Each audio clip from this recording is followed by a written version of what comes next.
નમસ્કાર, સમય સંદેશ ન્યૂઝમાંથી હું દત્તેશ વાવસર આપનું સ્વાગત કરું છું. ભુજ શહેરમાં સામાન્ય 2 ઇંચ જેટલો વરસાદ પડ્યો અને એનામાં 46 કરોડ રૂપિયાના ખર્ચે બનેલા વિવિધ રસ્તાઓ ધૂળધાણી થઈ ગયા. બીજા શબ્દોમાં કહીએ તો એ તમામ રસ્તાઓ પાણી થઈ ગયા. મારી પાછળ આ જે દેખાઈ રહ્યો છે એ રસ્તો આખો હાલમાં જ નવો બનેલો હતો, પરંતુ 1-2 ઇંચ વરસાદમાં આખો રસ્તાનો એક ભાગ બેસી ગયો. લગભગ 100 થી 200 મીટર જેટલો રસ્તો આખો નવો બનેલો હતો. જો કે રસ્તો તો બહુ મોટો બનેલો છે, પરંતુ 200 મીટર જેટલો રસ્તો સાવ જ સામાન્ય વરસાદમાં પાણીમાં બેસી ગયો હતો. એના આ દ્રશ્યો આપને દેખાડી રહ્યા છીએ. બીજી બાજુ આપણે ચર્ચા કરીએ તો ભુજ શહેરમાં માત્ર એક જ એવો રસ્તો નથી, પરંતુ 46 કરોડના રસ્તે અનેક એવા રસ્તાઓ બન્યા છે, જેનામાં એરપોર્ટ રિંગ રોડનો સમાવેશ થાય છે.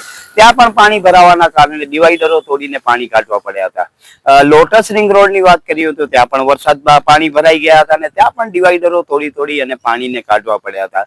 બીજા શબ્દોમાં કહીએ તો આરએનબી ના જે અધિકારીઓ છે, જે એન્જિનિયરો છે, કદાચ એ એન્જિનિયરો સાચા ભણ્યા છે કે ખોટા ભણ્યા છે એ ખબર નથી પડતી, પરંતુ જો વરસાદના પાણીના નિકાલ માટેનો જો રસ્તો આ રસ્તા ઉપર ન કરી શકતા હોય તો મારી દ્રષ્ટિએ આવા રીઢા એન્જિનિયરો જે કે સજામાં આવતા હોય છે કચ્છમાં, તેઓ પૈસાની ધૂળધાણી કરવા માટે જ આવ્યા હોય છે.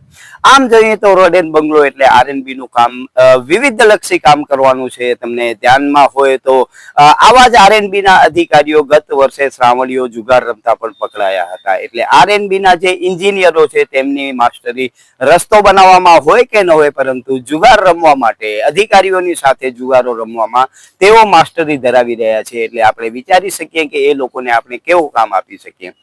ભુજની ઘણી બધી જગ્યાએ આપણે વાત કરીએ તો એવા એટલા રસ્તાઓ ખરાબ થઈ ગયા છે. બસ સ્ટેશનની વાત કરીએ, જ્યુબિલી સર્કલની વાત કરીએ, આપણે હોસ્પિટલ, જનરલ હોસ્પિટલ પાસેની વાત કરીએ, જિલ્લા ઉદ્યોગની વાત કરીએ, ત્રિમંદિર પાસેની વાત કરીએ, કોલેજ રોડ ઉપર જે ગટરના પાણી ફરી વળ્યા હતા એની વાત કરીએ, રેલવે સ્ટેશન પાસેના રસ્તો છે કે ભીડ ગેટ પાસેનો રસ્તો છે, દરેક જગ્યાએ રસ્તાઓ સાવ જ બેકાર બનાયા છે. ને એનું પરિણામ એ છે કે ત્યાં 2-2, 4-4 ફૂટ પાણી ભરાય છે અને નૈસર્ગિક તળાવોનું રચના ત્યાં થઈ જતી હોય છે. એટલે આમ જોઈએ તો ભુજમાં ઘણી બધી જગ્યાએ નૈસર્ગિક તળાવો દટાયા છે, પરંતુ આરએનબી ની મહેરબાનીથી રસ્તા ઉપર અનેક તળાવો નવા બન્યા છે તેવું પણ આપણે કહી શકીએ છીએ.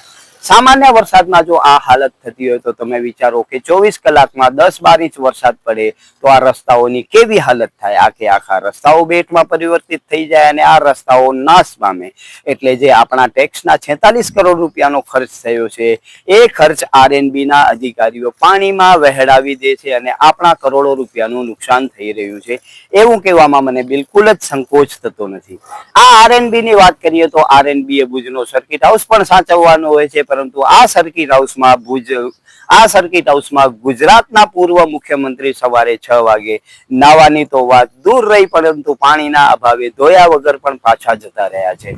આવા અધિકારીઓ કચ્છ જિલ્લામાં મોટા ભાગે સજાના ભાગરૂપે આવતા હોય છે. એટલે આ અધિકારીઓ મારું અને તમારું ભલું કરશે એવું મને તો દૂર સુધી દેખાતું નથી. એનું પરિણામ એ છે કે આ કરોડો રૂપિયાના ખર્ચે બનેલા રસ્તા બિસ્માર બને છે અને આપણે દર વર્ષે ચોમાસામાં હાલાકીનો જ સામનો કરવો પડતો હોય છે. એ રસ્તાઓ જોઈને સુનિશ્ચિત થઈ રહ્યું છે. નમસ્કાર, સમય સંદેશ ન્યૂઝમાંથી હું દત્તેશ વાવસર. તમને અમારી સ્ટોરી સારી લાગે તો લાઈક કરો, સારી ન લાગે તો અમને સૂચન આપો, પરંતુ સબસ્ક્રાઇબ કરજો જરૂર. નમસ્કાર.